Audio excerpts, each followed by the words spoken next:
Desperada. Iyon ang unang salitang bumalot kay Georgie matapos siyang iwan ng fiancé. At mas masakit pa, ipinagpalit siya sa sarili niyang best friend. Sa opisina hindi na siya tinatawag na EA, kundi kabit in the making. Palamunin, buntes na walang ama. Araw-araw ay may bulong. Bakit ba daw siya special? Bakit hindi siya pinapagalitan? Sino raw bang bumuntes sa babaeng wala ng pag-asang magkaanak? Isang email papunta sa boss niya. I'm positive.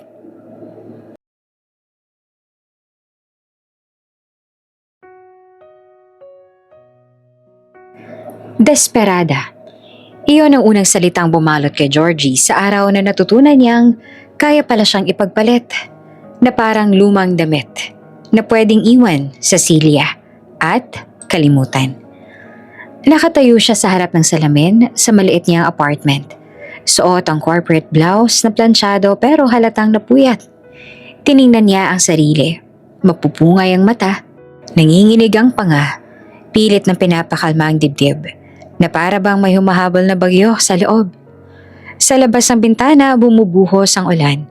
Sa loob mas malakas ang pagbuhos ng alaala. Masakit pa rin kahit ilang buwan na. Kahit sinubukan niya ng balutin ng sugat sa trabaho, sa kape, sa overtime o sa pag-iwas sa mga lugar na may memories. Pero may mga gabi talagang walang pader na sapat. May mga gabi na kahit anong pagsara mo ng pinto, may papasok pa ring multo. At ang multong yon ay ang mismong pangarap niya, ang pamilya, na tinaga-taga hanggang sa wala nang natira. Kundi, alikabok. Huminga siya ng malalim, kinuha ang ID lace at saka lumabas. Sa elevator pa lang, ramdam niya na ang bigat ng mundo. Yung tingin ng kapitbahay na parang may alam. Yung umaga na may kasamang pag-usisa. Sa lobby may dalawang nagkakwentuhan. Tumigil sandali, tiningnan siya at saka nagpatuloy na may mahinang boses. Parang lahat ng tao sa paligid niya may dalang bersyon ng kwento niya na mas masahol pa sa totoo. At sa opisina, mas malala. Pagpasok niya sa floor, sinalubong siya ng amoy ng printer ink at aircon na parang hindi naman marunong magpatawad. May nagtatype, may tumatawa, may nag-aaway sa GC. Normal na araw para sa lahat, maliban sa kanya. Uy, Georgie! Bati ng isang office mate na may matamis na ngiti pero malamig ang mata. Late ka yata kahapon. Pero okay lang no? Special ka naman. Natawa pa ito, kunwari biro. Ngumiti si Georgie ng manipis. Traffic lang. Ah, traffic. Kumindat pa. Or may naghahatid? Parang may sumaksak na karayom sa sikmura niya. Hindi dahil may katotohanan, kundi dahil alam niyang kahit anong sagot niya, may gagawin silang masama. Lumakad siya papunta sa desk niya. Executive assistant siya. Pero sa mata ng iba, hindi EA. May ibang label na dumidikit sa kanya. Tulad ng alikabok, kabit in the making, palamunin, buntis na walang ama. Buntis. Wala pa nga siyang bitbit na bata, pero bitbit na niya ang hatol ng mundo. At mas masakit doon, may mga araw na gusto niyang maging totoo ang chismis. Dahil kung totoo man, ibig sabihin, nakalaban siya. Kung totoo, ibig sabihin, hindi siya naubos sa wala. Binuksan niya ang laptop, nag-log in sa emails, at pinilit na mag-focus sa agenda ng boss niya. Pero habang tumatakbo ang cursor sa screen, tumatakbo rin ang isip niya pabalik sa gabing ayaw niya nang balikan. Flashback. Isang restaurant na madilim ang ilaw, may kandila sa mesa, at may ring box na matagal nang nakatago sa bag niya. Siya ang nagplano, siya ang nag-ipon, siya ang naghandang lumuhod kung kailangan. Mahal niya si Carlo. Mahal na mahal. Kahit tuwing pag-uusapan nilang anak, napapansin niya ang nag-iibang ekspresyon nito.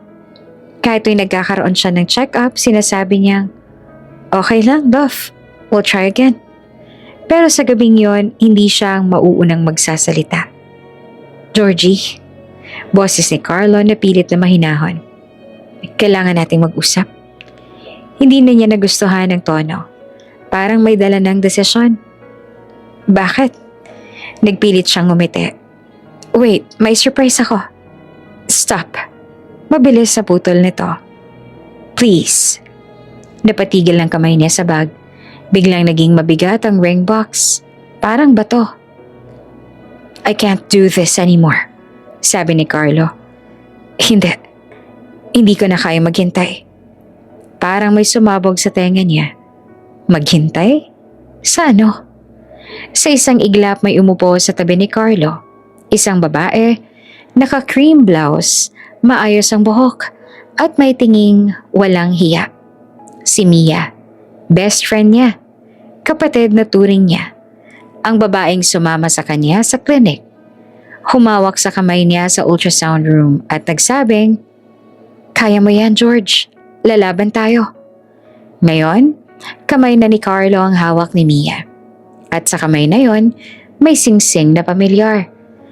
Parang biglang nawala ng hangin ng mundo. Mia, nanlambot ang boses ni Georgie. Anong ginagawa mo dito? Tumayo si Mia at kanwaring mahinahon. Georgie, I didn't want it to happen like this. Tigilan mo. Nanginginig na si Georgie. Tigilan mo na yung boses mong parang biktima ka. George, singit ni Carlo. Please don't make this harder. Hindi niya napigilan ng tawa. Isang tawa na wala sa lugar. Basag, parang salamin na pinipilit buuin. Harder? Bulong niya. Ako ang ginawa niya nito. Ako ang iniwan. Ako ang pinagtaksilan. Sumandal si Carlo. Parang pagod na pagod. We want different things. Different things? Nanlaki ang pamilya niya. Ang gusto ko lang naman, pamilya. Hindi siya umiyak agad. Hindi niya alam kung bakit. Baka dahil may parte sa kanyang nagyelo. Hanggang sa sinabi ni Carlo ang huling linya. At saka, sinabi naman ng doktor mo, di ba? May problema sa ovary mo. Mahirap, baka never. Never. Parang sumpa. Parang hinampas siya ng buong mundo sa dibdib. Naaalala niya ang clinic room, ang amoy ng antiseptic, ang boses ng doktor na maingat pero diretso. Low ovarian reserve. We can try treatments, but I need you to prepare. Possible na mahirapan kayo magbuntis. Or maybe, not at all. Naalala niya kung paano ngumiti siya noon. Nag-thank you. Okay po. Habang gustong sumigaw ng katawan niya. Naalala niya si Mia na nakayakap sa kanya sa hallway at nagsasabing, hindi kita iiwan. Sinong maniniwala? Kaya pala ang bilis nilang magpalit ng kwento. Kaya pala biglang naging hindi na kayang maghintay ni Carlo. Kaya pala si Mia ang laging may time, laging may concern, laging nasa gilid. Para pala siyang nag-aabang. Pagkatapos ng gabing yon, umuwi siya na parang walang kaluluwa. Tinanggal niya ang engagement ring, inalapag sa mesa, at tinitigan niyon hanggang mag-umaga. At doon niya binuo ang sumpa. Hindi dasal, hindi pakiusap, sumpa. Gagawin ko ang lahat para mabuntis. Bulong niya sa sarili. Nakatingin sa sariling refleksyon sa bintana. Bago siya manganak. Saka siya humigop ng hangin na parang unang beses ulit mabubuhay. Revenge. Hindi para ipakita sa kanila na masaya siya, kundi para ipakita sa mundo at sa sarili niya na hindi siya sirang babae, na hindi siya hopeless, hindi siya never. Kung kailangan niyang maging desperada para makuha ang pangarap niya, gagawin niya. Kahit walang love, kahit walang forever, kahit isang bagay lang ang kapalit, isang anak. At habang tumutunog ang notification sa laptop niya, may bagong email, bagong task at bagong araw, dahan-dahan niyang pinunasan ng luha na hindi niya namalayang tumulo. Sa ilalim ng ilaw ng opisina, ngumiti si Georgie ng tipid. Hindi dahil okay na siya, kundi dahil may plano na siya. At sa mundong kumitil ng pangarap niya, gagawa siya ng sarili niyang kapalaran. Kahit pa kailangan niyang suungin ang apoy. This is for my revenge. Hindi pa niya alam na ang paghihiganti niya ang mismong magbubukas ng pinto sa lalaking babago sa lahat.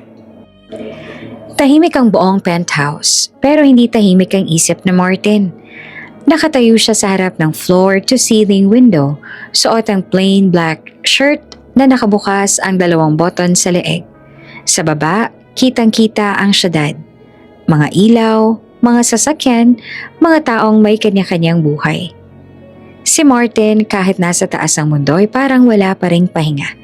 Sa kamay niya, hawak niya ang isang baso ng whiskey. Isang higop lang, hindi para malasing, kundi para lang mabawasan ang bigat sa dibdib. Biglang tumunog ang phone niya. Mom. Hindi siya nagulat. Alam niya namang tatawag ito. Laging may dahilan ng nanay niya para paalalahanan siya na kahit gaano siyang kayaman, kahit gaano siyang kalakas sa business, may kulang. Pinindot niya ang answer. Martin. Malamig ang boses ng babae sa kabilang linya. Pero sa tono pa lang, alam mong siyang klase ng taong sanay masunod. Yes, Mom? Na-check mo na ba yung date ng family dinner? Nandoon ang mga tito mo at si Lolo. Tumitig si Martin sa labas. I know. May pause. Tapos ay dumiretso ang nanay niya sa punto. Don't waste my time. Ilang taon ka na? 34? 35? 34. Sagot ni Martin na kalmado. Too old. Wala ka pa ring anak. Hindi na bago ang linyang yon. Parang soundtrack na ang buhay niya. Busy ako sa kumpanya. Walang pakialam ang legacy sa busy. Tumalim lalo ang boses. Kung wala kang anak, alam mo kung kanino mapupunta ang shares mo? Sa pinsan mong si Enrique. Napakagat si Martin sa panga. Si Enrique, na walang ginawa kundi ang magpakasarap sa pera ng pamilya. Party dito, babae doon. Pero siya, ang paborito ng mga matatanda dahil may anak na. Dahil may tagapagmana. Mom, huwag kang mag-mom-mom dyan. Parang may bahid ng inis. Hindi mo kailangan ng love, Martin. Anak lang ang kailangan mo. Kahit hindi ka mag-asawa. Kahit anong setup pa yan. Tahimik si Martin. Hindi dahil wala siyang sasabihin, kundi dahil alam niyang totoo ang isang bagay. Hindi naman talaga love ang priority niya. Hindi niya hinahanap. Hindi niya kailangan. At hindi rin siya naniniwala. Mula bata siya, nakita niya na kung paanong pinapatay ng pamilya nila ang feelings ng tao. Kung paanong ginagawang transaksyon ang relasyon. Kung paanong ginagamit ang tao para sa pangalan, status, at kapangyarihan. At ngayon, siya na ang nasa posisyon. Siya nang inaasahan. Binaba niya ang baso sa table. Dahan-dahan. Okay? Sabi niya sa phone. I'll handle it. Good. Sagot ng nanay niya na satisfied. I'm not asking. I'm reminding you of what you are. Napikit si Martin. What you are. Hindi tao. Hindi anak. Hindi lalaki. Kundi tagapagmana. Pagkababa ng tawag, tumayo siya ng mas tuwid. Pero sa loob niya, may parte na gustong sumigaw. Lumapit siya sa drawer at binuksan. May folder doon. Legal documents, company structures, estate plans, at isang pahina na naka-highlight. Requirement, heir/child for final transfer of controlling shares. Na mapangiti siya na mapait. So, ganito pala ang buhay niya. Hindi niya kailangang magmahal. Hindi niya kailangang maging masaya. Kailangan lang niya magkaanak. At kung may kapalit man yon, gagawin niya. Kahit na malamig, kahit walang puso, kahit parang negosyo lang. Dahil sa mundo niya ang pag-ibig optional lang. Pero ang anak niya, obligasyon. Sobrang liwanag ng hotel convention hall.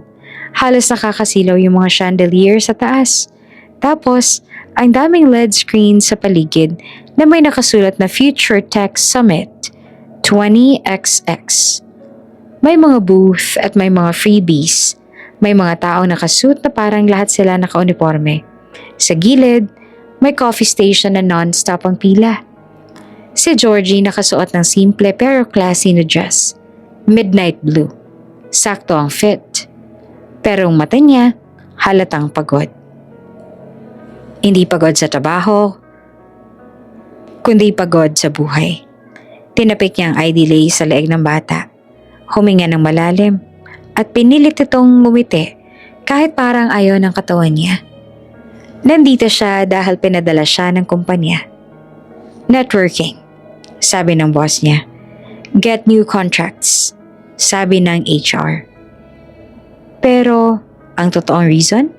Gusto niya lang lumayo. Gusto niyang mailayo ang utak niya sa mga chismis sa office. Sa pangalan ni Carlo at lalo na sa babaeng nagnakaw ng lahat sa kanya. Kahit ilang araw lang, habang naglalakad siya sa gitna ng crowd, napansin niya yung ibang babae. Mga confident, mga sosyal, mga hindi halatang may dinadalang sugat. Parang sila yung tipo ng babae na pag iniwan, hindi nababasag. Si Georgie, nababasag siya araw-araw. Pero kailangan niyang magmukhang buo. Lumapit siya sa isang booth ng fertility wellness product. Hindi niya sinasadya. Napahinto lang siya kasi nakita niyang may brochure. Boost your chances naturally. Napangiti siya ng mapait. Chance? Kung alam lang nila. Kinuha niya yung brochure tapos ay bigla siyang nakarinig ng boses sa likod. Interested? Lalaki. Malalim ang boses. Hindi maingay, pero may bigat. Yung tipong kahit isang tanong lang ay parang may command na kasama. Paglingon niya, muntik na siyang mapatigil. Hindi dahil gwapo lang, kundi dahil ibang dating. Matangkad, broad shoulders, suit na sobrang fit na parang ginawa para sa kanya. At yung mukha, hindi yung soft na pogi. Yung tipo ng lalaking pag tumingin, parang nakakabasa ng tao. Cold, composed, dangerous. Si Martin. Hindi pa niya alam ang pangalan pero ramdam niya agad na hindi ordinaryo.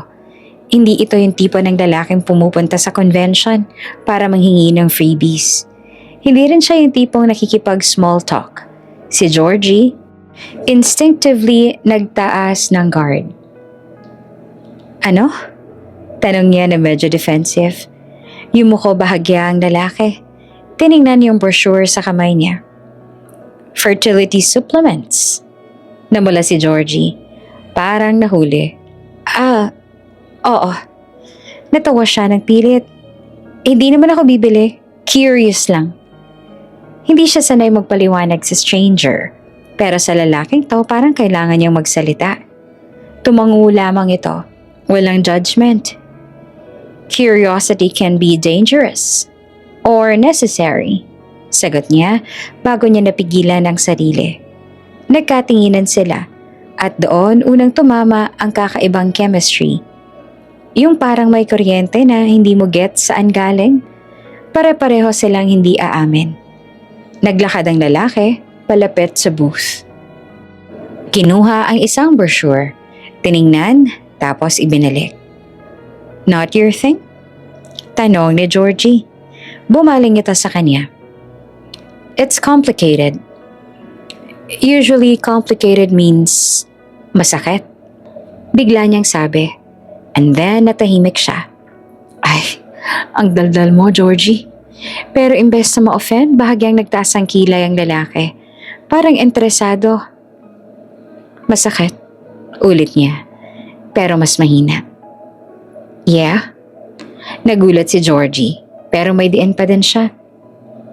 Naglakad sila papunta sa gilid ng hall kung saan mas tahimik. Mas maliit na lounge area. May couches, may mga plant decorations. Para silang dalawang taong napadpad sa gitna ng ingay pero parehong may gustong takasan. Georgie, bigla niyang pakilala para mawala yung awkward. From Crestview Holdings. Hindi siya sure kung dapat ba niyang sabihin ang company name. Pero at the moment, parang gusto niyang maging normal na tao. Saglit itong tumingin sa kanya bago sumagot. Martin. Yun lang. Walang company, walang title. Pero yung aura niya, halatang may mataas na posisyon. Umupo si Georgie sa couch, hawak yung coffee cup na parang shield. So, Martin, nandito ka for business? Umupo rin siya pero may space sa pagitan nila. Parang boundary. I have a panel later. Speaker? Tanong niya. Tumango si Martin. Investors talk. Kaya pala ganon. It was giving CEO vibes. Natahimik sila saglit habang naririnig yung background noise ng convention. May tumatawa, may nag-announce sa mic, may nagka-clap sa kabilang side. Then Georgie, hindi niya alam bakit, napasabi siya. May kailangan ka bang patunayan? Lumingon si Martin sa kanya. Hindi siya galit, hindi rin siya nagulat. Parang sanay siyang masaksihan ng ganong tanong. Pero bihira yung may lakas ng loob na itanong. Required? Sagot niya. Huh? Everything I do. Required. Malamig pero honest yung boses niya. Family, business, expectations. Napatulala si Georgie. Ang bigat naman. Nagkibit-balikat si Martin. Pero ang mata niya, hindi nakikisabay. Parang pagod na pagod. Anak, biglang sabi ni Martin ng diretso.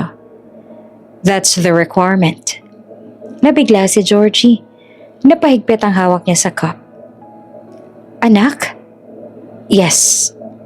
Hindi ito pagyayabang. Hindi rin panghaharot. Parang nagbabasa lang siya ng report. Gusto mo magkaanak? Tanong niya, careful. Need, sagot ni Martin. Not want. Tahimik si Georgie. Tapos ay bigla siyang natawa. Hindi masaya, kundi bitter. Ako naman, huminga siya ng malalim. Tapos ay tumingin sa sahig. Gusto. Sobra. Pero, huminto siya. Hindi ata pwede. Napatingin si Martin. Sa first time, nagbago yung expression nito. Hindi man halata sa iba pero kay Georgie, ramdam niya. Concern or curiosity? Medical? Tanong ni Martin. Tumango si Georgie. Ovary issues. Tsaka niya sinabi lahat. Hindi yung buong at detalyado pero enough para maramdaman ang sugat. Iniwan ako ng fiancé ko. Tapos pinili niya yung best friend ko. Lumunok siya. Ang pinakamasakit, sinabi niya sa akin na kaya niya ako iniwan kasi never na daw ako mabubuntis. Hindi siya umiyak. Pero yung boses niya, basag. A few seconds of silence. Then Martin spoke, hindi malambing. Hindi rin sweet, pero totoo. People use pain to justify their decisions. Tumigil siya. Doesn't mean you deserved it. Napatitig si Georgie sa kanya. Ang weird. Sa dami ng tao nagsabing move on, okay lang yan, may darating pa. Itong lalaking to, hindi siya kinonsola ng fake, pero binigyan siya ng respeto. Sana ganun kadali. Bulong niya. Tumango naman si Martin. It's not. Nagkatinginan ulit sila. At doon ay may sandaling parang wala silang ibang iniisip, kundi yung isa't isa. Pero pareho nilang binalik ang tingin sa ibang direksyon na parang parehong natakot. Si Georgie pinilit maging normal. So, convention lang to. After nito, balik tayo sa reality. Yes, maikli ang sagot ni Martin. Pero kahit na ganon, pareho nilang alam. May something sa pagkikita nila. Hindi love at first sight. Hindi rin romance. Pero parang may pinto na biglang bumukas kahit wala pa silang balak pumasok. At habang tumatayo si Martin para bumalik sa panel preparation, bigla siyang nagsalita. See you around, Georgie. Simple, pero parang may timbang. Naiwan naman si Georgie na nakaupo at nakatingin sa likod niya habang palayo siya. At sa unang pagkakataon matapos siyang masaktan, may naramdaman siyang kakaiba. Hindi pag-asa, hindi saya, kundi isang bagay na mas delikado, possibility. Sa ikatlong araw ng convention, naging routine na kay Georgie ang makita si Martin. Hindi sila yung tipong nagkakausap lagi. Minsan magkakasalubong lang sa hallway, minsan sa coffee station, minsan isang tango lang, pero bawat beses parang may humihila sa kanya palapit. Hindi siya tanga. Alam niyang delikado to, pero desperada siya. At sa mundong iniwan siya ng lahat, ayaw niya nang maging mabait.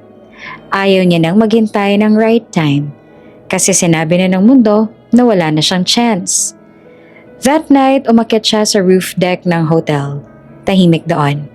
May city lights, may malamig na hangin, at may konting music galing sa bar sa kabilang side. Doon niya nakita si Martin. Mag-isa, hawak ang phone. Parang may kausap na ayaw niyang kausapin. Pagbaba niya ng call, napatingin ito kay Georgie na papalapit. "Hindi ka natutulog?" tanong ni Martin. "Hindi rin ikaw," sagot niya. Umupo siya sa kabilang upuan.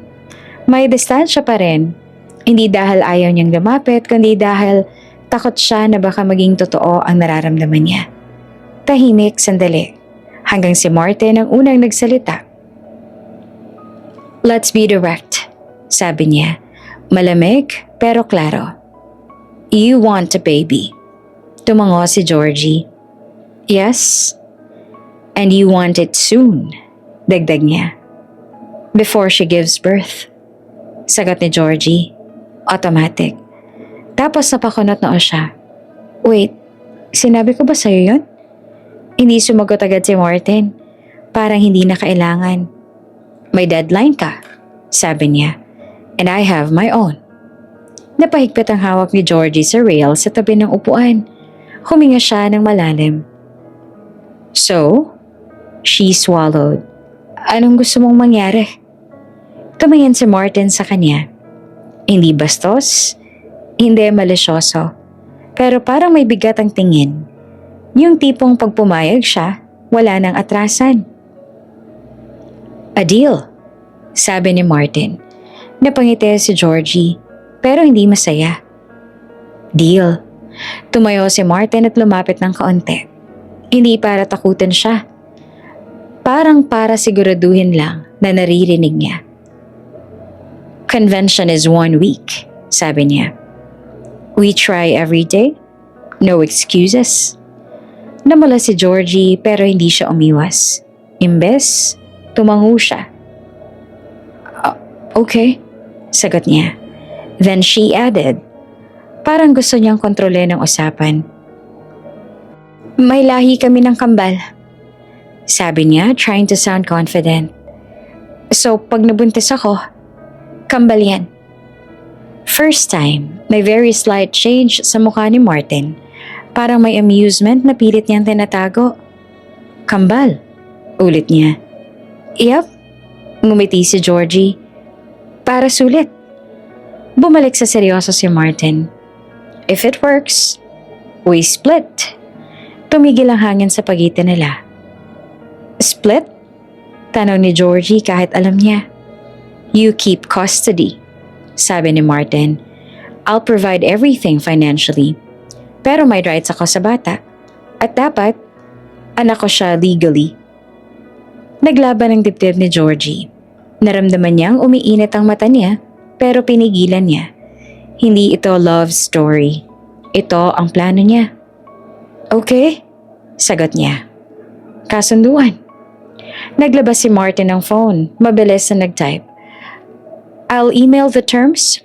Purely transactional." Tumango si Georgie. "Email transaction lang. Walang lambing, walang sweet talk, walang pangako." Pero nang tumayo sila para umalis, biglang napahinto si Georgie. "Martin?" Tawag niya at lumingon si Martin. At sa ilang segundo, gusto niyang sabihin na natatakot siya. Na baka masaktan siya ulit. na baka magulo. Pero imbes ang lumabas sa bibig niya, walang emotions. Paalala niya. Tumango si Martin at malamig ulit.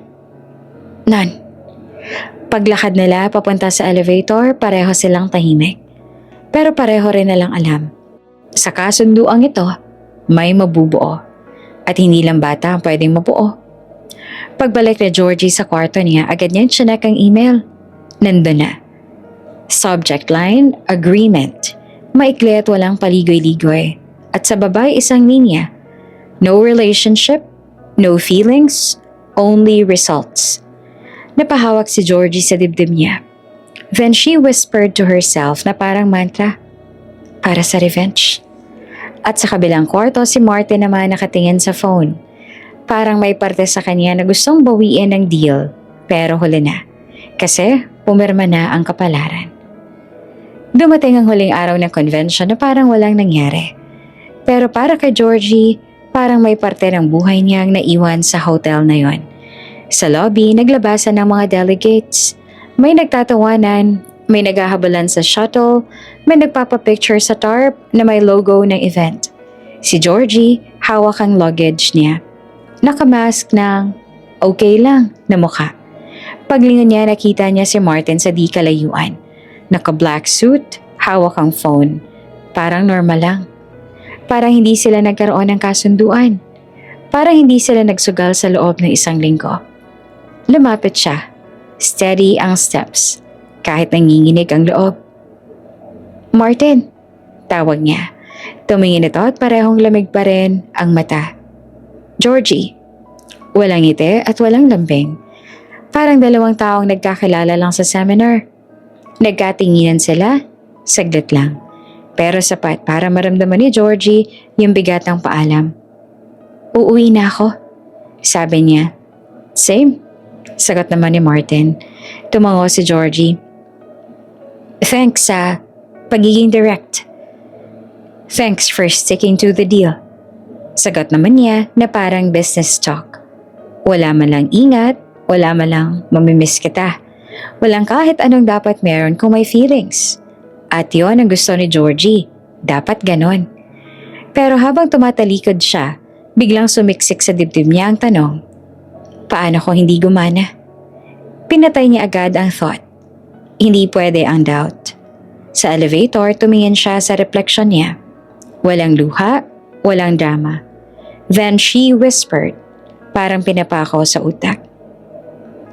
This is for my revenge, not love. At paglabas niya sa hotel, tinamaan siya ng araw. Parang bagong simula. Cold, pero buo ang desisyon niya. Isang buwan ang lumipas na parang hinabol si Georgie ng oras. Pagkatapos ng convention, bumalik siya sa office na parang walang nangyari. Steady lang ang lakad, straight ang likod, at naka-on ang work mode. Kahit sa loob niya may mga gabing bumabalik yung init ng alaala at yung kaba. Pero pinipilit niyang kalimutan. Hindi niya pwedeng gawing soft ang sarili niya. Hindi pwede ang weakness. Kasi kapag naging mahina siya, babalik sa kanya ang lahat. Yung sakit, yung betrayal, yung pangungutya ng mga tao. At higit sa lahat, yung takot na baka hindi gumana ang plano niya. Kaya naging busy siya, sobra. Mga araw na hindi na siya nagla-lunch, kape na lang. Overtime, meeting to meeting, emails na parang walang katapusan. Parang gusto niyang punuin yung utak niya ng trabaho para hindi niya marinig ang boses ng sarili niyang puso. Isang umaga, habang nagpiprint siya ng document sa pantry, lumapit si HR. Georgie, tawag ni Ma'am Liza. Can we talk? Naka-hand carry pa nito ang folder. Yung tipo ng folder na alam mong may pagbabago. Minsan, promotion. Minsan naman, demotion. Minsan, disaster. Sumunod si Georgie sa HR room. Pag-upo pa lamang niya, binuksan na agad ni Ma'am Liza yung folder. May urgent project tayo, sabi nito. New division, new CEO, big accounts, high risk. Tumango si Georgie. Okay po, need niyo ako? Yes? Nag-smile ang HR na parang may halong awa. Temporary ka lang as executive assistant. Substitute. 3 months max. Executive assistant ulit. Kung tutuusin, sanay naman na siya. Pero ang problema kasi sa pagiging EA, hindi lamang trabaho ang dala mo. Dala-dala ka ng mood swings ng boss, ugali, ego, at minsan, pati sikreto. At based sa experience niya, may mga boss na parang bagyo. Pero sanay naman na siya sa hard bosses. Mas mahirap nga lang kung hard boss na, tapos may personal history pa. Pero hindi niya na yun iniisip. Anong name ng CEO? Tanong niya na casual. Ma'am Liza blinked. Hindi mo pa ba na-check yung internal memo? Hindi pa. Medyo tight lang ang schedule ko. Sagot ni Georgie. Honest. Tumango lamang si Ma'am Liza. Okay lang, basta prepared ha? Very strict daw. And powerful. Napasimangot si Georgie sa word na powerful. Lahat naman sila powerful pag boss. Natawa si Ma'am Liza. Iba to. Paglabas niya ng HR, medyo sumikip ang dibdib niya. Hindi dahil natatakot siya, kundi dahil alam niyang pag new boss, new battlefield. Pagbalik sa desk niya, inayos niya agad ang gamit niya. Notebook, pens, sticky notes, extra charger, parang soldier na papasok sa giyera. Hindi niya sinilip ang memo. Hindi na niya kailangang malaman ang pangalan. Ang mahalaga, trabaho. At sa araw na yon, lumipat siya sa bagong floor. Iba ang vibe. Mas tahimik, mas malinis, mas malamig ang aircon. May mga glass walls at minimalist na design. Parang corporate na corporate. Walang chika-chika, walang tawa. Pagpasok niya pa lang sa hallway, may 2 staff na agad na dumaan at nagbulungan. Siya ba yung new EA? Substitute lang daw. Grabe, good luck sa kanya. Ang sungit kaya nun. Hindi na niya pinansin. Basta naglakad na lang siya papunta sa desk na nakatapat sa isang malaking pinto. Ang pinto ng CEO. Executive Office. Umupo siya at inayos niya ang ID. Tiningnan niya ang schedule na iniwan sa table. At sa unang line, nandoon, 9 a.m., CEO arrival. May 10 minutes pa. Kinabahan siya ng kaunti, pero hindi halata. Nagbukas siya ng laptop, nag-check ng email, nag-prepare ng notepad. Then narinig niya ang tunog ng elevator sa dulo ng hallway. May mga paa na papalapit, mabilis at steady.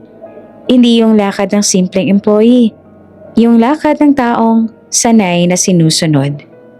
Tumayo si Georgie automatic at nang bumukas ang glass door sa hallway, parang tumigil ang oras.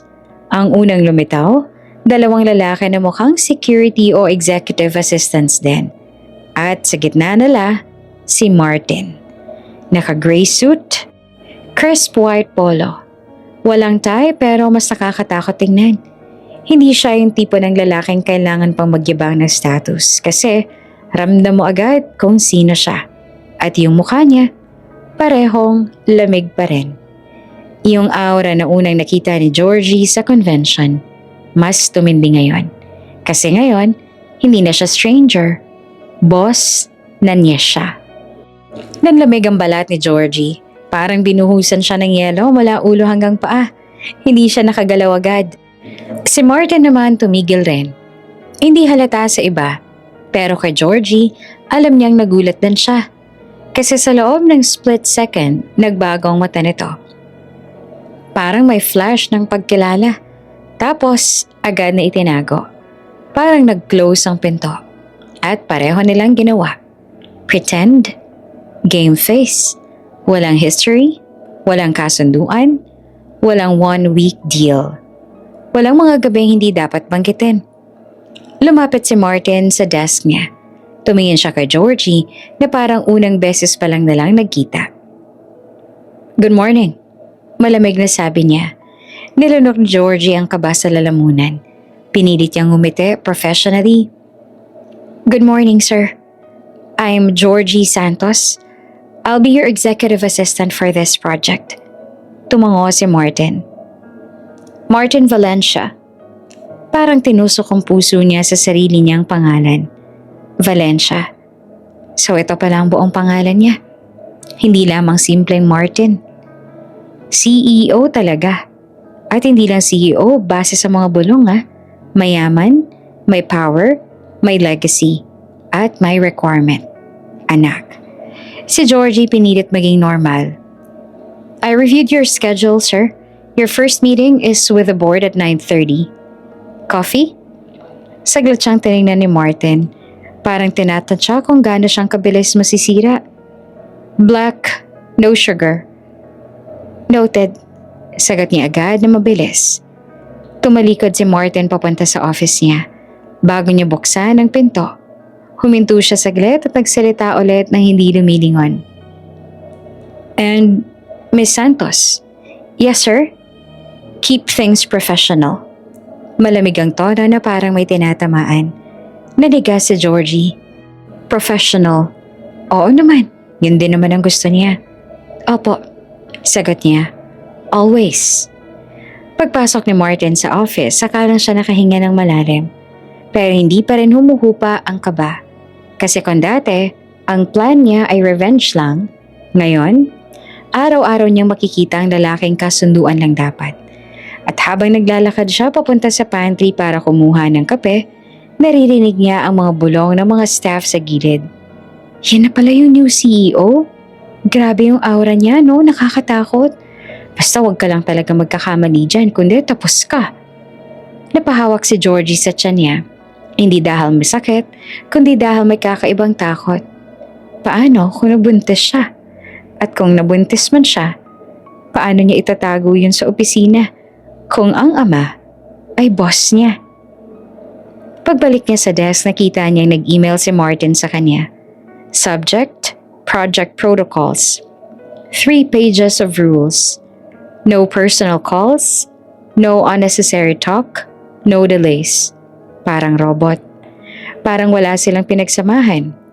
Pero sa dulo ng email may isang linya na tumusok kay Georgie. Any personal matters should remain outside this office. Napapikit siya. Sige, pretend, kaya niya. Pero habang pinipirmahan niya ang new NDA forms at inaayos ang CEO calendar, isang bagay ang malinaw.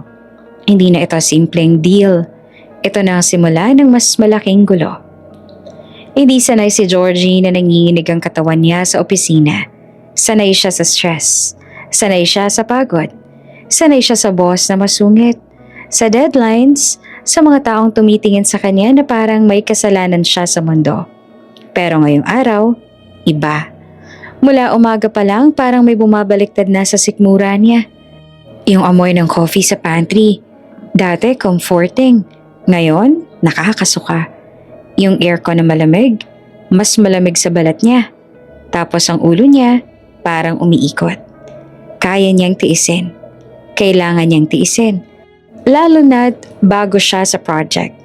Lalo na't si Martin ang boss niya. Pero habang nag-aayos siya ng document sa desk, biglang may kumalabog sa dibdib niya. Parang pinisil ang hangin sa loob. Ayoko. Napahawak siya sa table, pinilit huminga. Miss Santos? Boses ng isa sa staff, lumapit. Okay ka lang? Okay lang. Mabilis yung sagot. Medyo puyat lang. Tinuloy niya ang pagtay pero lumalabo na ang screen. Nagiging double yung letters. Nagsimula na rin maging tunog lata ang paligid. At sa hindi niya inaasahan, bumigay ang tuhod niya. Mabilis, tahimik. Parang naputol ang cord. Pero bago pa siya tuluyang bumagsak, may kamay nang sumalo sa kanya. Malakas, sigurado, at sobrang familiar ng pakiramdam. Pagmulat niya ng mata ay mukha ni Martin ang unang bumungad. Hindi siya nagsasalita, pero ang mata niya, hindi na cold, hindi na boss, concern. Georgie, mahina niyang tawag na parang nakalimutan niyang Miss Santos dapat. Napatigil si Georgie. Narinig ko pa yun? Gusto niyang tumayo agad, umiwas, magpanggap. Pero biglang sumama ulit ang pakiramdam niya. Umikot ang ulo niya. At ang susunod, naramdaman niyang binuhat siya ni Martin. Hindi bridal style na OA, pero buhat na buhat. Parang wala siyang timbang. Parang automatic sa kanya. Sir, pilit niyang sabi. Don't argue. Malamig ulit ang boses ni Martin, pero halatang pinipigilan pa lang niya. Clinic, now. Nakita ng mga tao at naramdaman ni Georgie ang mga mata nila. Yung bulong na magsisimula na naman, pero wala siyang lakas para lamanan. Pagdating sa clinic ng building, pinaupo siya agad ni Martin sa bed. Lumapit ang nurse. Sir, ano pong nangyari? Bigla siyang nahilo. Sagot ni Martin. Check her vitals, please. Gusto ni Georgie magsalita. Sabihin na okay lang naman siya. Pero lumulutang pa rin ang utak niya. Habang kinukunan siya ng BP, nakatayo si Martin sa gilid. Nakapamewang. Nakatitig sa kanya na parang galit. Pero hindi galit sa kanya. Galit sa nangyari. Georgie, mahina niyang tawag ulit paglabas ng nurse sandali. Nag-pregnancy test ka na ba? Tumigil ang mundo ni Georgie. Yun yung tanong na matagal niyang tinatakasan. Yung tanong na ayaw niyang sagutin kasi baka masaktan siya pag negative. Hindi pa. Sagot niya na halos bulong. Tumango si Martin pero hindi siya satisfied. Why? Natawa si Georgie ng kaunti pero hindi masaya. Natakot? Hindi siya nagkunwari. Hindi na niya kaya. Para siyang batang pagod na. Saglit na hindi kumibo si Martin. Tapos ay bigla siyang lumapit. Pero hindi niya hinawakan si Georgie. Parang ayaw niyang lumampas sa boundary. Get tested. Utos niya. Today. Sir, please. Lumabas yung word ng mas mahina. Mas totoo. At doon nagulat si Georgie. Kasi sa unang beses nakita niya yung crack sa pagiging cold ni Martin. May concern talaga. Tapos ay biglang bumalik siya sa pagiging boss. Nag-straighten ng suit. I'll have someone bring your things. You're going home after this. Marami pa po akong tasks. Protesta ni Georgie kahit mahina. Hindi siya pinansin. Clinic first. At sa mata ni Martin, kahit pilit niyang itago, ay may takot. Parang siya rin. Hindi sigurado kung ano ang lalabas sa test. Parang siya rin, desperado sa sagot. Gabi na nang makarating si Georgie sa apartment niya. Walang makeup, naka-loose shirt. Buhok ay nakatali lang. Parang wala na siyang energy para magpanggap kahit kanino. Pagpasok niya, binagsak niya lahat ng bag sa sofa at umupo sa sahig. Nakasandal sa couch. Sa kabilang kamay niya, hawak niyang maliit na test kit. 2 linya. Hindi siya umiiyak. Hindi rin siya tumatawa. Parang nanlalamig siya sa sobrang kaba. Positive. Bulong niya sa sarili tsaka napahawak sa bibig. Gusto niyang sumigaw. Gusto niyang tumalon. Gusto niyang tawagan si Carlo, si Mia, lahat ng taong nanakit sa kanya at isigaw sa kanila na, eto na, nabuntis na ako. Pero naalala niya, hindi ito for them. Ito ay para sa kanya at para sa kasunduan. Tumayo siya, dahan-dahan, parang baka pag mabilis siyang gumalaw, mawala ang himala. Lumapit siya sa laptop sa dining table.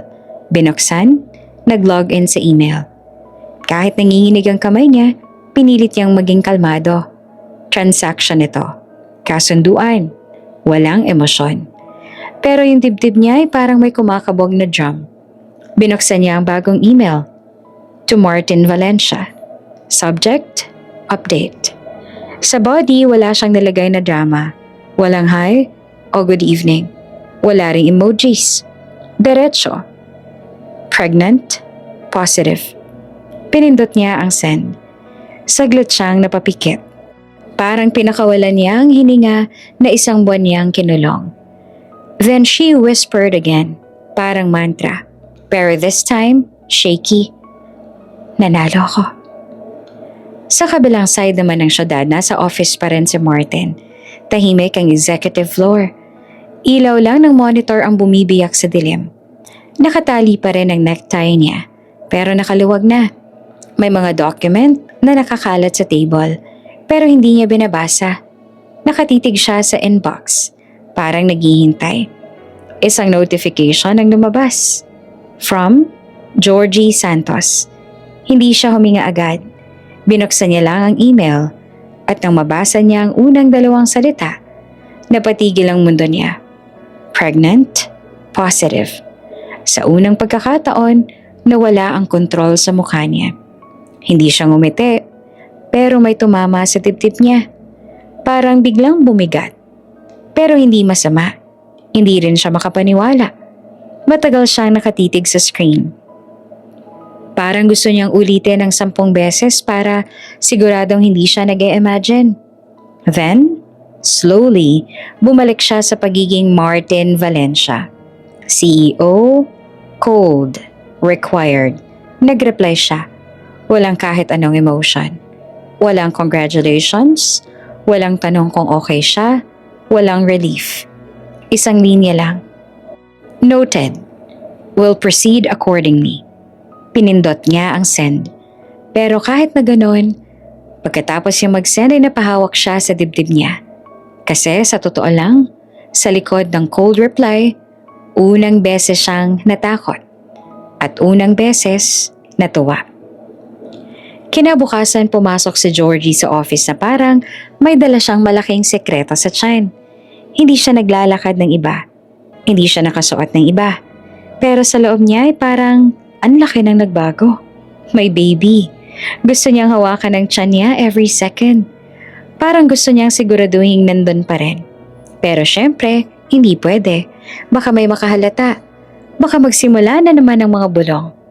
Pagdating niya sa desk niya, sumalubong agad si Janice mula sa admin. Georgie, may delivery ka! Excited itong sabi na parang fiesta. Napakunot si Georgie. Delivery? Para sa akin?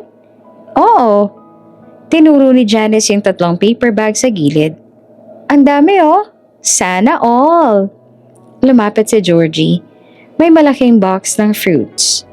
May grapes, apples, oranges, pati avocado. May isa pang bag ng prenatal vitamins na nakaseal. May snacks pa, crackers, granola bars, tsaka ginger candies. Napatigil siya. Kanino galing? Tanong niya agad. Anonymous? Sagot ni Janice. Tapos nagtaas ang kilay. Pero feeling ko alam mo na yan. Ha? Hindi ah. Mabilis sa sagot ni Georgie pero halatang defensive. Natawa si Janice. May secret admirer ka siguro. Ayun no, may note. Kinuha ni Georgie ang maliit na white card sa ibabaw ng vitamins. Walang pangalan, walang sweet message. Isang linya lang nakaprint, sobrang simple. Take these, don't skip meals. Nanlaki ang mata ni Georgie. Hindi naman niya kailangang hulaan. Si Martin yon. Yung tono pa lang, siya na. Hindi ingat, hindi I care, hindi para sa baby. Utos. Parang boss memo. Pero sa weird na paraan. May warmth. Napaupo si Georgie sa desk niya. Hawak ang card na parang ebidensya ng isang krimen. Grabe ka Martin. Ang bilis mo naman. Tumunog ang intercom. Miss Santos. Boses ni Martin iyon na malamig. Business-like. Come in. Napatalon halos ang puso ni Georgie. Parang nahuli. Hinila niya ang sarili papunta sa office door. Kumatok. Tapos pumasok. Si Martin ay nasa desk, nakatutok sa laptop. Parang walang nangyari. Parang hindi siya yung nagpadala ng kalahating grocery. Yes sir. Neutral niyang sabi. Parang EA lang. Tumingin si Martin sa kanya from head to toe. Mabilis lang. Pero ramdam niya yung scan. Parang chinecheck kung okay ba siya. Your schedule today? Sabi ni Martin. Adjusted? No overtime. Bumilis ang tibok ng puso ni Georgie. Sir, may dinner meeting tayo later. I'll handle it. Putol ni Martin. Nagtaas ang kilay si Georgie. Okay, sir. Oops! May break muna. Gusto mo bang ma-shoutout dito sa channel ni Ate Jane? Mag-comment lang ng lesson you learned from the latest story uploaded. Dahil pipili kami ng isang best comment of the day para i-shoutout sa susunod na upload. Kaya huwag kalimutang mag-iwan ng lesson you learned after you watch this video. Maraming salamat! Shoutout nga pala kina Eunice Tesado from Marikina City, Grace Rosario from Tubod, Lanao Norte, Mindanao, at Evangeline Come from Mindanao. Sa ating mga taga-subaybay, paki-comment naman po sa baba kung taga saan kayo para alam ko kung hanggang saan umaabot ang mga kwento ni Ate Jane at para ma-shoutout ko rin kayo sa mga susunod pang mga kwento. Maraming salamat sa pakikinig!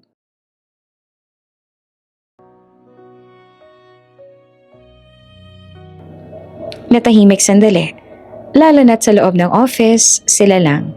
Gusto niyang sabihin, "Ikaw ba nagpadala? Bakit? Ano ka ba?" Pero bawal. Kasunduan, pretend. Kaya siya na lang nagtanong sa safest way. "Sir, may delivery po kasi sa desk ko." Pa-casual niya. Anonymous? Walang expression si Martin. Pero yung jaw niya, bahagyang humigpit. "Eat," sagot niya. One word. Napatitig si Georgie. Ha? "Eat." Ulit ni Martin na mas mababa ang boses. "You look pale." Parang may kung anong sumikip sa dibdib ni Georgie. Hindi siya sanay na may nag-aalala sa kanya ng ganito. Hindi yung paawa. Hindi yung sweet. Yung seryoso. Pero para hindi lumambot nagbatigas siya. Opo, sir." Tumango si Martin. Balik ulit sa laptop. "Close the door on your way out." Lumabas si Georgie na may halo-halong nararamdaman. Pagbalik niya sa desk, nakatitig yung mga staff sa mga fruits at snacks. "Grabe," bulong ng isa. "Special talaga. Parang may nag-aalaga ah," sabi ng isa pa. Hindi na niya pinansin. Pinilit niyang maging normal. Pero habang nagbubukas siya ng granola bar, natatakpan ng amoy ng oats ang kaba niya. At sa dulo ng hallway, sa loob ng glass office, si Martin nakaupo pa rin. Suplado, strict, at mukhang walang pakialam. Pero kapag nakatingin siya kay Georgie, nakaalala yung mata niya. Patago, tahimik. Parang sikretong siya lang ang may alam. At si Georgie, kahit ayaw niyang aminin, unang beses ulit siyang nakaramdam ng alaga. At mas delikado yon kaysa chismis. Kasi pag nasanay siya, baka hindi na siya makabalik sa pagiging revenge only. Pagkatapos ng deliveries, mas lalong naging matalim ang mata ng mga tao kay Georgie. Dati, chismis lang siya sa lumang department. Ngayon, sa bagong project floor, kung saan halos lahat ay competitive at plastic ang ngiti, mas mabilis ang kumalat ang kahit anong kakaiba. At dahil si Martin ang CEO, mas lumala. Nung unang linggo pa lang ng pregnancy niya, halos araw-araw siya nilalagnat or nahihilo. Minsan, nasusuka. Minsan nanginginig. Minsan wala siyang lakas na tumayo. At si Martin, hindi na siya kinakausap ng sweet. Hindi siya nagtatanong ng, "Okay ka lang," sa harap ng iba. Pero may mga utos siya na halatang may dahilan. "Miss Santos, leave early. Work from home tomorrow. No overtime." At pag na-late si Georgie dahil sa pagsusuka sa umaga, hindi siya pinapagalitan. Samantalang yung iba, 1 minuto lang late, may memo agad. Kaya syempre, nagsimula ang office war. Sa pantry habang kumukuha si Georgie ng tubig, narinig niya ang boses sa likod.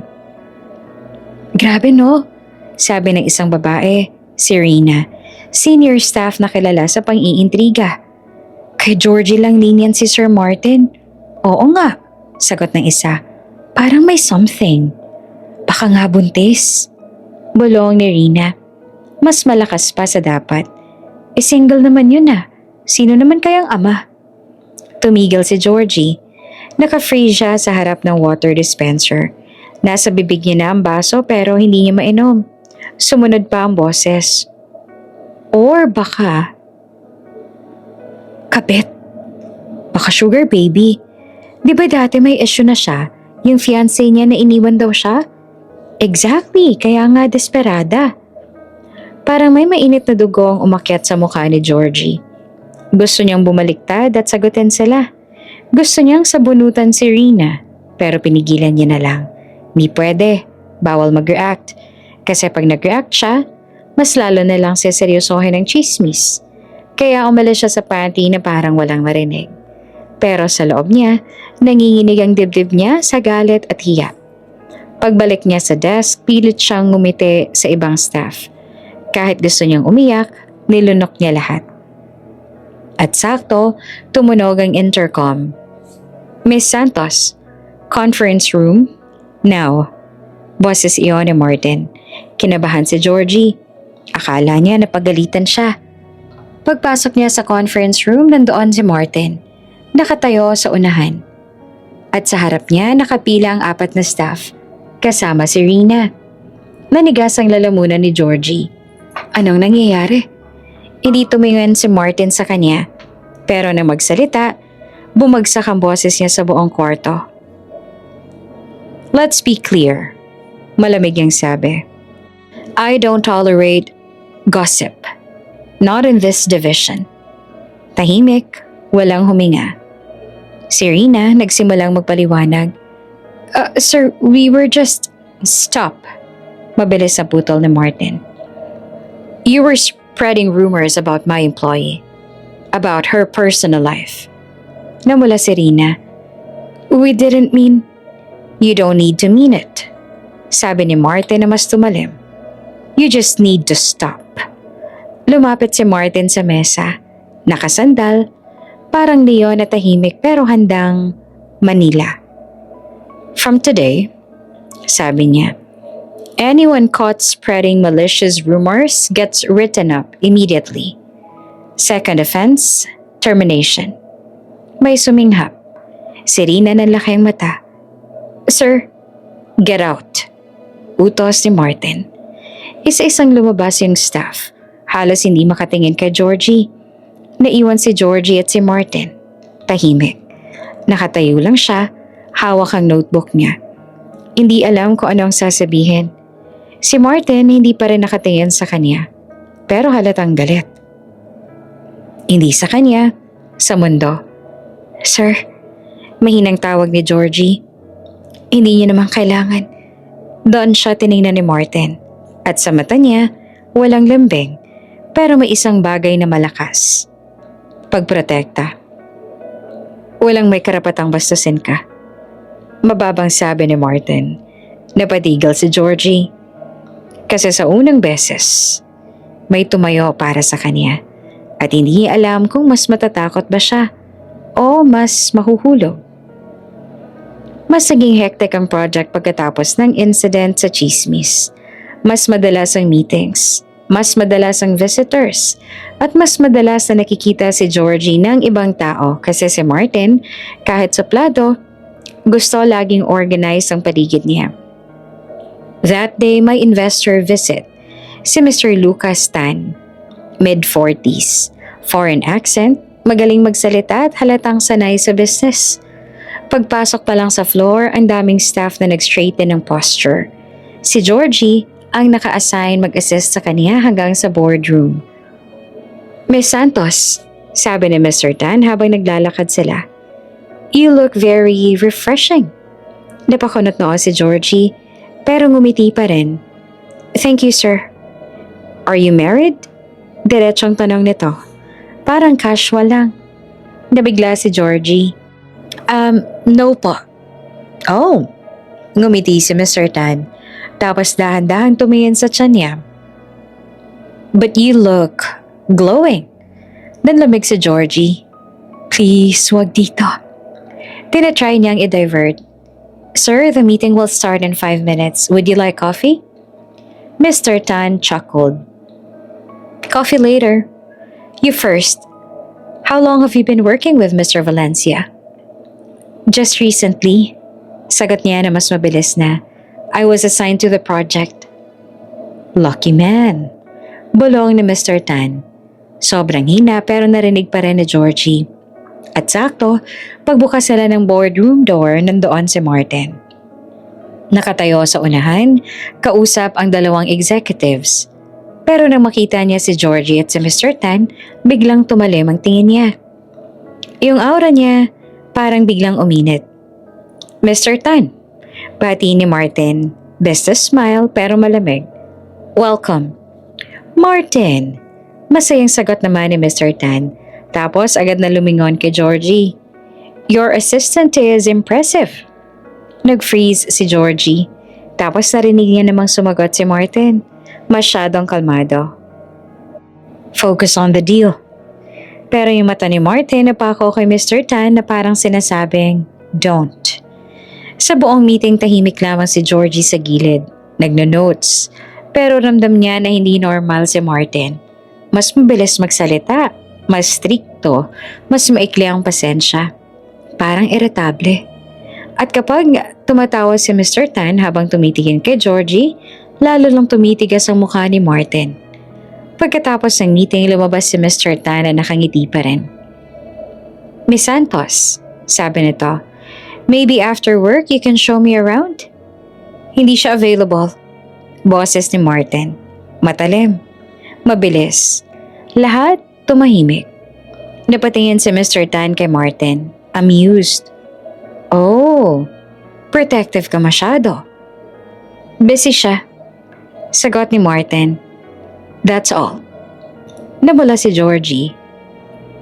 Sir, okay lang. Pero hindi siya pinatapos si Martin. Miss Santos, back up. You're leaving early. Ha? Bulong ni Georgie na nagulat. Si Mr. Tan ay ngumiti. Lucky you. But maybe next time. Tinignan siya ni Martin na parang babagsak ang mundo pag umulit pa. Kaya umatras si Mr. Tan na parang nagbibiro lamang. Pagdating sa desk, mabilis na kinuha ni Georgie ang bag niya. Nakatayo si Martin sa tabi, parang bantay. Sir, bakit po biglaan? Tanong niya trying to stay calm. Hindi naman sumagot agad si Martin. Hanggang nasa elevator na sila at sila na lang dalawa. Same way tayo, sabi ni Martin na parang excuse. I'm heading out too. Pero may meeting ka pa. Cancelled. Pagdating sa parking, binuksan ni Martin ang passenger seat ng kotse niya. Naupo si Georgie. Tahimik. Sa loob ng car ay sobrang awkward. Tanging aircon lang naririnig. Then Georgie couldn't take it. Sir, tanong niya na mahina. Bakit parang galit ka kanina? Hindi tumingin si Martin, nakafocus sa daan. Hindi ako galit. Sagot niya. Ano? Nagtagal bago siya sumagot. Annoying siya, sabi ni Martin. He was too close. Napatitig si Georgie. Too close? Ulit niya.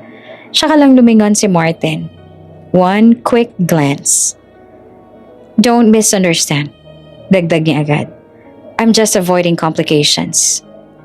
Pero yung tono niya, hindi convincing. At doon sa gitna ng traffic, ramdam ni Georgie na lumalalim na yung attraction na ayaw nilang aminin. Kasi kung dati deal lang, ngayon parang may selos nang sumisingit. Maaga pa lang ramdam na ni Georgie ang kaba. Hindi ito yung kaba na dahil sa office. Hindi ito yung kaba na dahil sa chismis. Iba. Ito yung kaba na may kinalaman sa loob ng katawan niya. First official prenatal visit. First time niyang makita ng maayos kung okay ba ang baby. Kung normal ba ang lahat. Kung totoo ba to o panaginip lang. Habang nag-aayos siya ng bag, IDs, water, crackers, tissue, tumunog ang phone niya. Text from Martin. I'm outside. 5 minutes. Napatingin si Georgie sa screen. Outside? Nagbihis agad siya. Simple lang. Loose dress. Flats. Hair clip. Ayaw niyang magmukhang OA. Ayaw niyang magmukhang umaasa. Pagbaba niya, nandoon si Martin sa lobby. Nakasuit pa rin kahit clinic lang. Nakapamewang. Halatang inip pero nung nakita siya parang may mabilis na check sa mata niya kung okay siya. "Let's go," sabi niya. Sir, kaya ko naman mag-isa." Pilit niyang sabi habang naglalakad sila palabas. Hindi lumayon si Martin. "I know, but I'm coming." Simple, walang explanation. Sa kotse, tahimik ulit. Parang ganito sila lagi. May tension pero walang umamin. Si Georgie nakatingin sa bintana. Si Martin nakatingin sa daan. Pero ramdam niya yung presence niya. Parang may tao sa tabi mo na hindi mo pwedeng kalimutan. Pagdating sa clinic, private yung lugar. Malinis, tahimik at sosyal. May mga magazine sa waiting area at amoy lavender. Habang nagche-check-in si Georgie sa counter, naramdaman niyang may tumitingin. Paglingon niya, may dalawang babae sa kabilang side. Naka-designer bag. Nagbulungan. Tapos tumingin kay Martin. Isa sa kanila halatang may kilala. Si Martin, deadma. Pero si Georgie, napahigpit ang hawak sa bag niya. "Please, huwag ngayon." Tinawag sila ng nurse. Pumasok sila sa room. Pinaupo si Georgie sa bed, habang si Martin tumayo sa gilid. Arms crossed. Kunwari hindi interesado. Pero nung inilabas ng doktor ang ultrasound machine at nilagay ang gel sa tiyan niya, nakita ni Georgie ang pagbabago sa mata ni Martin. Hindi halata sa iba, pero halata sa kanya. Focused. Parang may takot na ayaw niyang ipakita. "Okay," sabi ng doktor, nakangiti. "Let's see." Lumabas sa screen ang maliit na image. May maliit na dot. May pulso. "Here," sabi ng doktor. "Heartbeat." Napatakip si Georgie sa bibig niya. Lumuha siya at hindi niya mapigilan. Parang biglang bumagsak lahat ng bigat na dala niya. May buhay. Sa gilid, hindi gumalaw si Martin. Pero nung sinulyapan siya ni Georgie, nakita niyang nakatitig ito sa screen na parang hindi siya makahinga. "Everything looks good so far," sabi ng doktor. "But we'll monitor closely." Tumango si Georgie. Pinupunasan ng luha. "Thank you, Doc." Paglabas sila ng room, mas magaan ang pakiramdam niya. Kahit may takot pa rin. May saya rin. Pero bago pa siya makalabas ng clinic, may boses na sumabog sa lobby. "Martin!" Tumigil ang mga tao. Napalingon si Georgie. Isang babae ang papasok. Elegant, matangkad, naka-pearl earrings at ang tingin parang kutsilyo. May kasunod siyang assistant. Hindi na kailangang ipakilala. Nanay ni Martin. Lumapit ito na parang may bagyo sa bawat hakbang. "Mom," malamig na sabi ni Martin. Pero may konting tensyon. Hindi pinansin ng babae ang tono niya. Sa halip, tiningnan si Georgie mula ulo hanggang paa. Parang sinusukat kung gaano siyang kababa. "So, eto na," sabi ng mommy niya. May mapanirang ngiti. "Ito yung babae." Nanlalamig si Georgie. Biglang bumalik lahat ng insecurities niya. Parang bumalik siya sa office pantry, sa mga bulong, sa mga tingin. Pero mas malala ito, kasi pamilya ito. "Ma'am," mahinang bati ni Georgie at automatic respect. Hindi siya pinatapos. "Don't call me ma'am like you belong here." Parang may sumuntok sa sikmura ni Georgie. "Hindi tanggap ng pamilya namin ang ganong babae." Patuloy ng mommy ni Martin. "Yung mga klase ng babae na bigla na lang nabuntis tapos gustong sumiksik sa pangalan namin." Napatigil si Georgie. Napahiya siya. Parang gusto niyang maglaho. Parang nilunok siya ng lupa habang nakatingin sa ibang pasyente. Lumipat ang tingin niya kay Martin. "Please defend me." Hindi naman niya inaasahang ipagtatanggol siya bilang girlfriend. Pero kahit man lang sabihin niyang tao siya, na hindi siya basura. Nakita niya si Martin huminga ng malalim. Akala niya lalaban. Pero ang lumabas sa bibig ni Martin ay malamig. Diretso at walang pader. Wala kaming relasyon. Wala akong gusto kay Georgie. Kasunduan lang to para sa anak. Parang nabasag ang lahat. Nanginig ang labi ni Georgie. Hindi dahil hindi niya alam na kasunduan lang, kundi dahil sa paraan ng pagkakasabi, sa harap ng lahat, sa harap ng nanay niya, sa harap ng mundo. At kahit gusto niyang magpakatatag, hindi niya napigilan ng isang luhang bumagsak. Hindi niya alam kung alin ang mas masakit.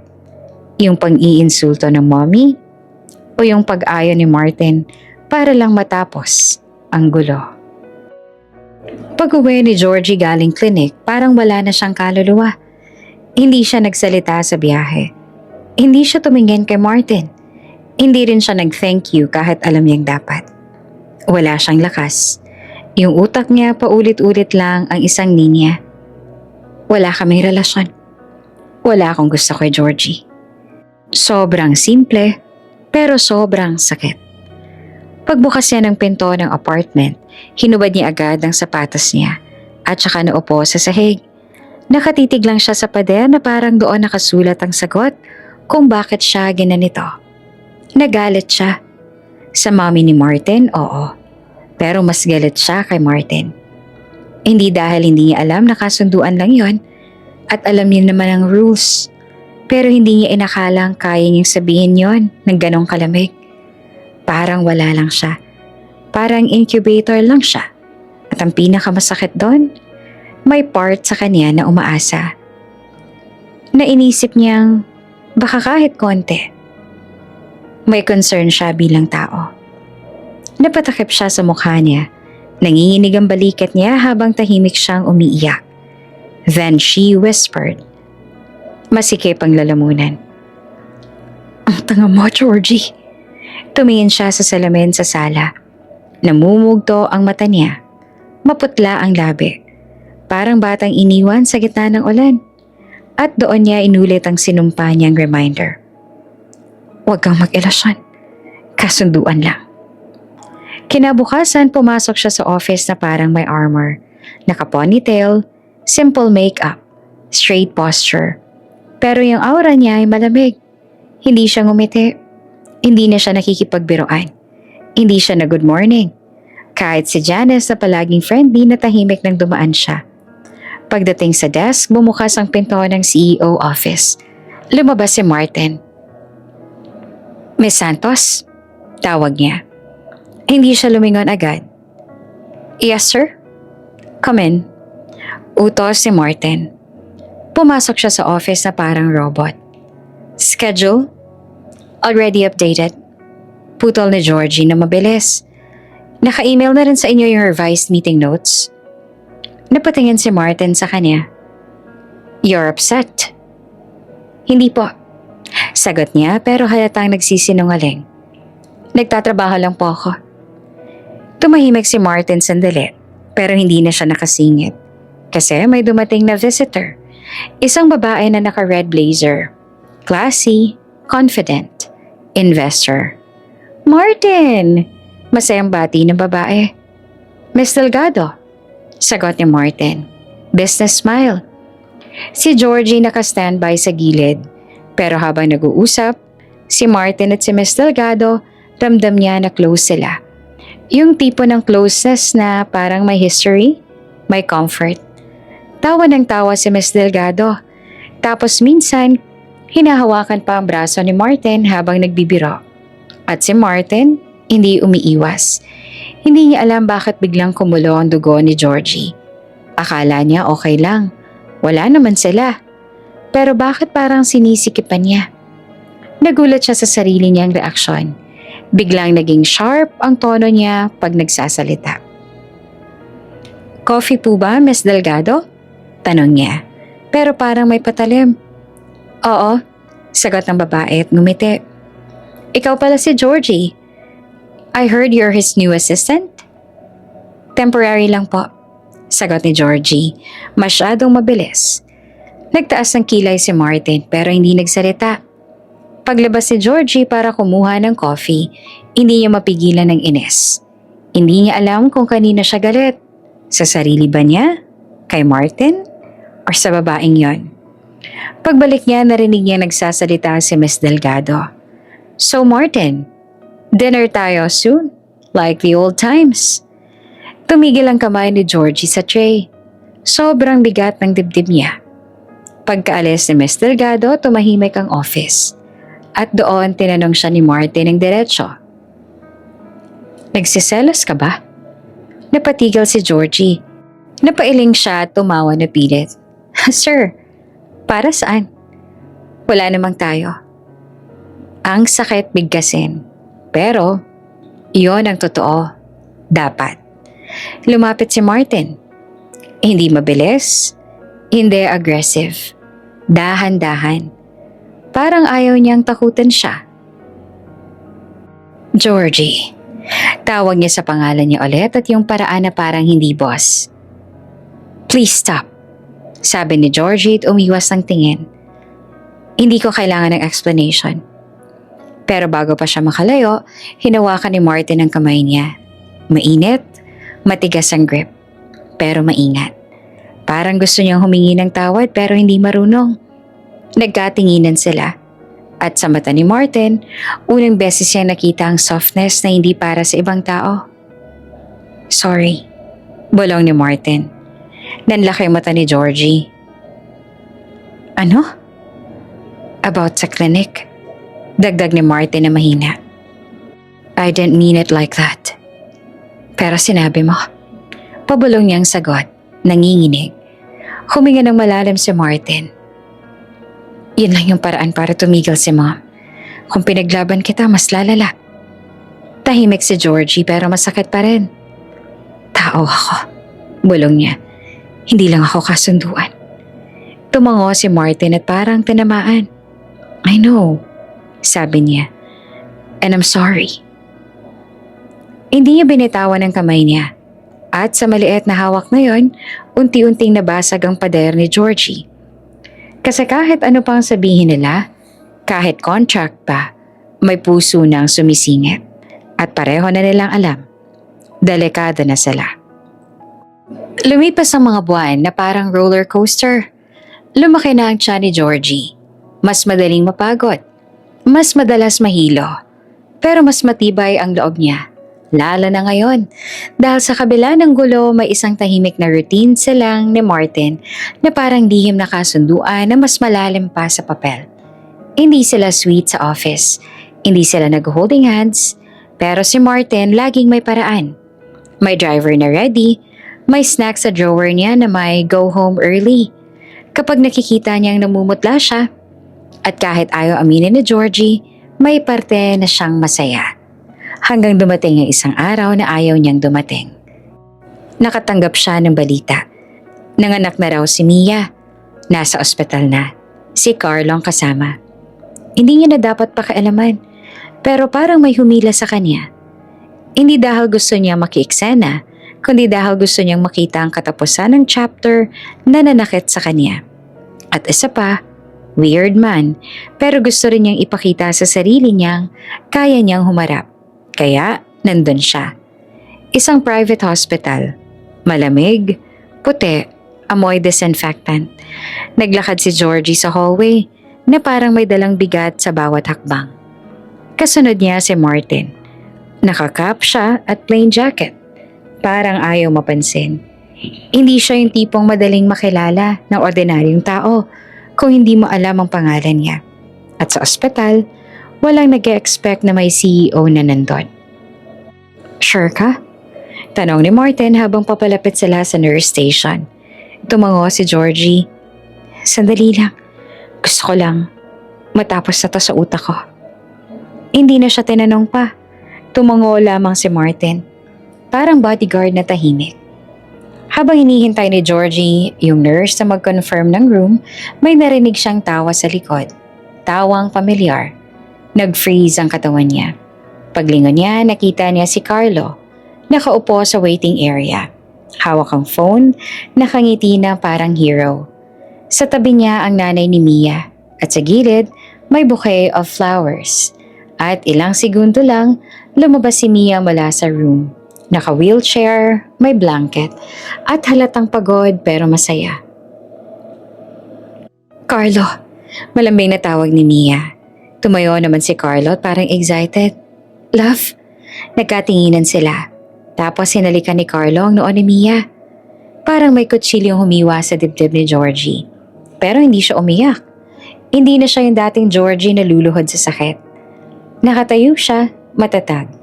Hanggang sa napansin ni Mia ang presensya niya. Nawala ang ngiti ni Mia. At si Carlo nang makita siya, tumawa. Tingnan mo to, sabi ni Carlo na malakas at parang gustong mapansin. Si Georgie. Napatigil ang ibang tao sa hallway. May mga nurse, may bantay, may pasyente. Ang lahat ay napatingin. Si Georgie ramdam ang init sa mukha, pero hindi siya umatras. Si Mia ngumiti ng mapanira. Nandito ka? Wow! Hi! Mahinang sabi ni Georgie. Pilit at civil. Si Carlo tiningnan ng tiyan niya, tapos humalakhak. Buntis ka? Tanong niya na parang joke. Kanino? Sinong pumatol sa'yo? Sa gilid. May nurse na nagkunwaring busy. Si Georgie nanlaki ang mata, pero hindi siya nagsalita. Si Mia sumingit, kunwari concerned. Georgie, desperada ka talaga. Nagpabuntis ka kung kani-kanino? Para lang may mapatunayan? Sumikip ang lalamunan ni Georgie. Narinig niya ang bulong ng ibang tao. Buntis? Single? At sa gilid niya naramdaman niya si Martin na gumalaw. Isang step forward. Pero tinaas si Georgie ang kamay niya ng bahagya. Parang sinasabing, ako muna. Huminga siya. Mia, hindi ko kailangang ipaliwanag sa'yo. Tingnan mo nga siya, sabi ni Carlo na mas malakas. Desperada. Akala ko ba never ka na mabubuntis? So ano to? Miracle? O naghanap ka lang ng random? Natahimik ang paligid. Ang sakit. Pero iba na ang tama. Hindi na siya wasak. Galit na siya. At bago pa siya makasagot, biglang may nag-click. Flash. May isang babae sa likod na friend ni Mia. May hawak na phone at kinunanan siya. Nakita ni Georgie yung smirk nito. Uy, magandang kontento. Bulong ng babae. Tapos ay nag-type agad sa phone at nanlamig si Georgie. Paki-delete. Ano? Public place to. Sagot ng babae sabay tawa. Si Martin ang biglang lumapit. Pero hindi siya sumigaw. Hindi siya nagdrama. Malamig lang niyang sinabi. Delete it. Napatingin ng babae kay Martin. Plain lang ang suot niya. Cap at walang label. Kaya tumawa lang ito. Who are you? Tanong nito. Hindi naman sumagot si Martin. Pero yung tingin niya sapat para manahimik ang tao. Kinuha ni Georgie ang bag niya. Hinila ang sarili palayo. Ayaw niyang umiyak doon. Ayaw niyang magmukhang talunan. Paglabas nila ng ospital, nanginginig ang kamay niya. Okay ka lang? Tanong ni Martin na mahina. Tumango si Georgie, pero halatang hindi. I'm fine. Pero hindi siya fine. Kinagabihan nagising si Georgie sa tunog ng phone notifications. 1, 2, 10, 20. Pag-open niya ng social media, nakita niya agad. Anonymous post. Larawan niya sa hospital hallway. Malinaw ang tiyan, malinaw ang mukha niya. At sa caption, Office girl na desperada. Nagpabuntis sa kung sino? Single mom era? May comments na sunod-sunod. Yikes, sino kayang ama? Desperate moves. Baka kabit. Parang bumalik lahat ng ginawa sa kanya. Nang mas malala. Naupo siya sa kama at nanginginig. At sa kabilang side ng screen nag-trending ang post. Viral. Sa umaga pumutok ang mas malaking balita. Hindi na anonymous. Hindi na rumor. Headline na sa entertainment business sites. Billionaire CEO confirmed as baby daddy in a viral scandal. May leaked info. May investigators. May mga reporters sa labas ng building. May mga kamera. At sa penthouse ng Valencia, nawawala ang mommy ni Martin. Deny it! Sigaw nito. Sabihin mo hindi ikaw. Siraan mo yung babae bago tayo masira. Pero si Martin tahimik lang. Nakatayo sa sala, hawak ang phone, nakatingin sa video clip ni Georgie sa ospital. Kung paano siyang pinahiya. Nagdilim ang mata niya. At sa unang beses, hindi required ang gumalaw sa kanya, kundi puso. Sa lobby ng company building, nagkumpulan ng media. Flash ng camera, sigaw ng reporters. Mr. Valencia, are you the father? Is the woman your mistress? Will you deny the allegations? Lumabas si Martin at nakasuit, walang cap. CEO mode. Sa gilid niya ay si Georgie. Nanlaki mata ni Georgie. Martin, ano? Trust me. Mahina niyang sabi. Narinig ni Georgie ang sigawan. Narinig niya ang pangalan niya sa bibig ng mga strangers. Pero bago siya tuluyang lumunin ng hiya, biglang lumuhod si Martin sa harap niya. Parang huminto ang mundo. Martin! Gulat na bulong ni Georgie. Inilabas si Martin ang maliit na ring box. At sa harap ng kameras, sa harap ng mundo, sa harap ng mommy niyang nanilisik ang mata sa gilid, sinabi ni Martin. Malinaw, walang lamig. Georgie Santos. Marry me? Shock si Georgie. Shock ang media. Shock ang mommy. At si Martin hindi na umatras. Hindi na cold. Hindi na kasunduan lang. Pinanindigan niya sa Georgie kahit alam niyang giyera ang kapalit. Hindi natapos ang gulo sa proposal. Pagkatapos lumuhod ni Martin sa harap ng media, parang sumabog ang mundo sa reactions. Headlines, posts, interviews, pati old colleagues ni Georgie naglabasan bigla na parang close friend. Pero sa gitna ng ingay, isang bagay lang ang malinaw. Pinili siya ni Martin. At para kay Georgie, sapat na yon para huminga ulit.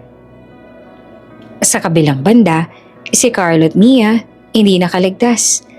Nang lumabas ang news na billionaire CEO pa lang ama ng dinadala ni Georgie, lahat ng pang-iinsulto nila sa ospital, bumalik sa kanila. May naglabas ang screenshots ng old posts ni Mia tungkol kay Georgie. May mga tao sa comments na nagsasabing, ikaw yung ahas. Si Carlo ginawang katatawanan online. At ang pinakamasakit para sa kanila, hindi lang dahil bilyonaryo si Martin, kundi dahil nakita ng buong mundo na si Georgie, yung babaeng tinawag nilang desperada, ay hindi pala talunan. Siya ang nanalo. Karma, kompleto. Dumating ang araw ng panganganak na parang bagyo. Madaling araw, ginising si Georgie ng biglang sakit na tiyan. Hindi yung regular na kerot, kundi yung ramdam mong may pagbabago na talaga. Martin? Hinihingal niyang tawag, hawak ang phone. Halos isang ring lang. Sumagot agad si Martin. Where are you? Mabilis na tanong niya. Wala nang lamig sa boses. Nasa kondo. Masakit. Nanginginig ang boses ni Georgie. Stay there, utos ni Martin. I'm coming. Hindi lumipas ang 10 minuto. Nasa pinto na si Martin kasama ang driver. Siya mismo ang bumuhat sa bag ni Georgie. Siya rin ang sumalo sa kanya habang halos hindi na siya makalakad. Breathe. Paulit-ulit niyang sabi sa sasakyan. I'm here. Si Georgie sa gitna ng sakit nakatawa na naiiyak. Grabe, ang sakit. Napatitig si Martin sa kanya. I'm sorry. Sorry? Hingal ni Georgie. Ikaw ba yung nanganganak? Pero kahit ganon, hinawakan pa rin ni Martin ang kamay niya ng mahigpit. Yung klase ng hawak na hindi ka bibitawan kahit na lumindol. Pagdating sa ospital ng mukhang battlefield, nurses, doctor, gurney, lahat mabilis. Si Martin parang ready makipag-away sa mundo. Please take care of her. Matigas niyang sabi sa doktor. Tumango ang doktor. We will. Sa delivery room halos mapunit ang boses ni Georgie sa pag-iyak at paghinga. Pawis na pawis siya, nanginginig, pero lumalaban. At si Martin nasa gilid lang. Hindi siya yung typical na macho na walang emosyon. Hindi rin siya yung OA na umiiyak agad. Pero kitang-kita sa mukha niya, takot siya. Takot na may mangyari kay Georgie. Takot na mawala. Takot na mabigo. At sa unang pagkakataon na-realize si Georgie na hindi na ito simpleng kasunduan. Kasi kung kasunduan lang, bakit siya nanginginig para sa kanya? "Push, Georgie!" sigaw ng doktor. "Hindi ko na kaya!" iyak ni Georgie. "Kaya mo!" sabi ni Martin na halos pabulong pero matatag. "Kaya mo, please!" Sobrang sakit. Pero sa bawat push, iniisip niya lahat ng pinagdaanan niya. Yung mga gabing umiiyak siya dahil iniwan siya. Yung mga salitang, "Never ka nang mabubuntis." Yung mga chismis. Yung mga humiliation. At sa gitna nun, itong moment na to. Biglang may narinig siyang iyak ng baby. "Congratulations!" sabi ng doktor. "Baby boy!" Napaiyak si Georgie. Oh my God! Pero bago pa siya makapagpahinga, "Wait," sabi ng nurse. "May isa pa." Nanlaki mata ni Georgie. "Ha?" Ngumiti ang doktor. "Twin pregnancy." Natawa si Georgie na may luha. "Sabi ko na." Sumunod na iyak. "Baby girl." Tahimik ang buong kwarto sandali. Parang huminto ang mundo para pakinggan lang ang dalawang bagong buhay. At doon nakita ni Georgie si Martin. Nakatitig siya sa dalawang babies. Parang hindi siya makapaniwala. Tapos biglang tumulo ang luha niya. Una, isa, tapos dalawa. Tapos hindi na niya napigilan. Umiiyak siya. CEO na may bakal na aura. Umiiyak na parang batang unang beses nakakita ng himala. "Martin," pabulong na tawag ni Georgie. Lumapit si Martin at hinawakan ng pisngi niya. "You did it. You did it. You're amazing." At sa luha niya doon na pagtanto ni Georgie na tapos na yung dating buhay niya. Wala na yung desperada. Wala na yung babaeng hinahabol ng revenge. Ngayon, nanay na siya. At hindi na siya mag-isa. Pagkalipas ng ilang linggo ay mas tahimik na. May media pa rin, oo, pero natutunan nilang protektahan ng pamilya nila. At sa isang private chapel na puno ng white flowers at soft lights, ikinasal sila. Hindi na para sa public image. Hindi para sa mana, kundi para sa totoo. Sa harap ng pamilya, sa harap ng mundo, at sa harap ng dalawang sanggol na tahimik lang sa stroller, pinangakuan ni Martin si Georgie. "Hindi ko na uulitin ang kasunduan, malamig," sabi niya. "Pipiliin kita araw-araw." Umiyak si Georgie, tumango. At habang nakatingin siya sa kambal, naalala niya yung sinumpa niyang revenge. Pero ngayon, iba na. Hindi na galit, kundi pasasalamat. Akala niya kambal ang magiging revenge niya, pero kambal palang biyayang magpapabago sa buhay nila.